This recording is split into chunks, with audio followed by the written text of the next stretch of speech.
السلام علیکم ګران کتونکو عبدالله شیرین یم او یو افسوسناک خبر ستاسو سره شریک کوو چې د سوات تحصیل کبل علاقه کوټلې په مقام باندې یو بده پیښه مخې ته راغلې ده چې د واده په جنځ کې شامل پلانکو چې هغه د زنانو نه نارینهو نه او د ماشومانو نه ډک و ویلی کېږي چې 29 کسان یو کم 30 کسان په هغې کې سوار وو او هغه دغه پلانکو جوړې کندې ته راتاو شوی دی چې دا ټول خلک پکې زخمیان دي د دې حواله سره به موږ اپډیټس الو د ریسکیو 112 ترجمانه شفیقه ګل زموږ سره هم په لاین موجود ده او ورسره مقامي خبریال عبدالسلام صاحب هم موجود دی د هغو نه به تفصیل الو د هغو تفصیل ورو جی شفیقه ګل دا بده پیښه څنګه مخې ته راغله تاسو ته څنګه پته ولګېده او اوسه پورې تاسو څه اپډیټس کړي دي جی بالکل عبدالله صاحب زمونږ ریسکیو 112 سوات ته اطلاع میلاو شوه چې د کابل کوټلۍ په علاقه کې یو پلین کوچ کوم چې په واده کې شرکت کړی و نو د واده په موقع باندې هغه رغړېدلی دی او لاندې یوې جوړې کندې ته پرېوتی دی زر تر زر ځان راورسوی نو زمونږ چې کوم قریبي سټیشن دی د کابل نو هغه په موقع باندې د میډیکل ټیم سره د امبولانس ور ورسېدو د دې نه وروستو زمونږ د بریکوټ او زمونږ چې کوم د بابوزي سټیشن دی د هغې نه هم زمونږ میډیکل ټیم د امبولانسو سره په موقع باندې روان شو ور ورسېدو په شریکه در سره دوی چې څومره ویکټمز په دې کې تقریبا 28 تنان چې کومو په دې کې ماشومان مو زنانه هم وي نو هغه زخمیانو هغه د سیول هسپتال کابل ته منتقل کړو او کابل هسپتال کې چې کوم سیریس تنانو په دې کې 23 تنان چې کوم دي دریش نو هغه بیا موږ سیدو چې کوم سنټر هسپتال دی نو هغه ته موږ منتقل کړو جی عبدالسلام صاحب پوره تفصیل زم سره شریک کړي چونکه پولیس هم دغه موقع ته ویل کې چې رسیدلی دی او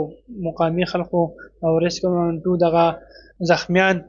هسپتالونو ته منتقل کړي کابل هسپتال کې د اوسه پورې څونه خلک ته په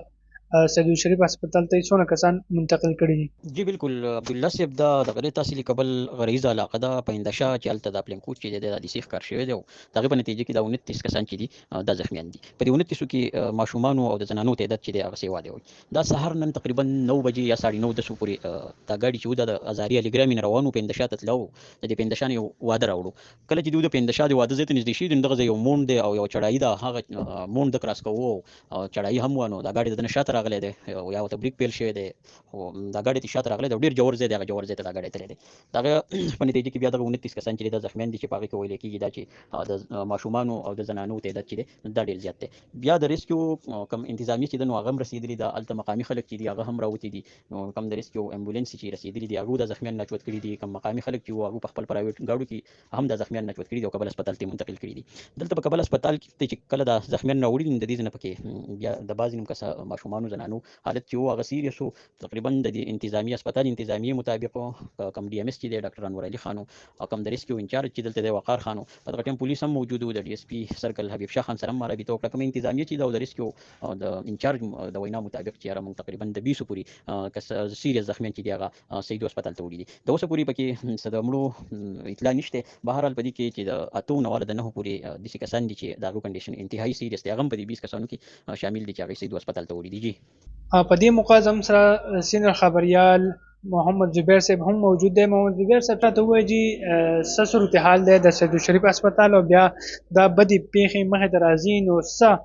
پیغام تاسو لري په دې حواله سره جی عبدالله څنګه تاسو د حادثې خبره وکړه دا تحصیل کابل علاقه د کوټلۍ او په دغه کې د حادثې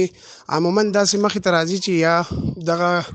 ناپوهه ډرایوران چې کوم دي دي یا په بریک باندې ګاډي راکوزي دغه غریزي علاقې دي نو په دې کې اکثر د ګاډي بریک چې دی هغه ګرم شي یا داسې چې دا اورلوډي د خپل تعداد نه پکې سیوا سورلې نهستي نو په دغه وجه باندې دا ګاډي اکثر د داسې حادثو ښکار کیږي د سید شریف هسپتال انتظامی سره چې کله زموږ خبرې وشو نو هغې دا زیاته کړه چې تر اوسه پورې د کابل کوټلۍ چې کومه حادثه شوې ده په اندشا او ډاکټرز چې کوم دي نو هغه فوري طور په هغې باندې هغه فسټ ایډ چې کوم دی هغه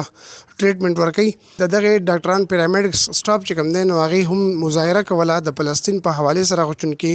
دغه حادثه دونه غټه وه چې هغې د هغې په وجه باندې هغه مظاهره چې د هغه منطوي کړه او هغې دا وینا وکړه چې د زخمیانو یا د مریضانو چې کوم علاج معالجه ده دا لاول ده او دغه نور اکټیویټیز چې دا بعد کې دي که زه تاسو ته نو په دې کې انتظامي لم یو کردار پکار دی چې دغه شان د دې ګاډو خلاف چې دی یو مهم شروع کی چې په هغې کې دغه ګاډي کم چې د تحصیل کابل یا تحصیل مټ چې کوم غریزي علاقې دي هغې ته دا ګاډي چلیږي نو دی عموما د پلین کوچ کې چې تعداد نو هغه 13 کسانو پورې چې دی پای کې راځي د ډرایور سره، خو چونکې دی 29 کسان یا 30 کسان دی په پیدانونو پورې نښلولي، نو دغه شان دا غټي حادثې چې دی دا راځي او خادي چې کومونه هغه په غم کې بدل شو، ځکه چې عموما داسې حادثې په دې جنجونو کې حادثې نور چې ورلوډینګ یا سپیډي، نو دغه وجه باندې داسې غټي حادثې مخې ته راځي. جی ډیره مهرباني تاسو د دروانو د اپډیټ سره کولو یو جهان مننه. تاسو تمګه تازه ترین اپډیټ درکو دغه بده پیښه مخ ته راغلی دا پکار ده چې اکثر تاسو ویني یا موټر سایکل والا یا په دغه هنته په واده په جنج کې شامل ګاډي یا رفتاری کوي، نو هغه د وجنه د بدی پیښې مخ ته راځي، نو پکار ده چې احتیاط وکړو، د بل ژوندۍ مو سیب کو خپل ژوندۍ سیب کو. زه عبدالله شیرین په ټیم تاسو نه اجازه غواړم. د لوی الله پامان.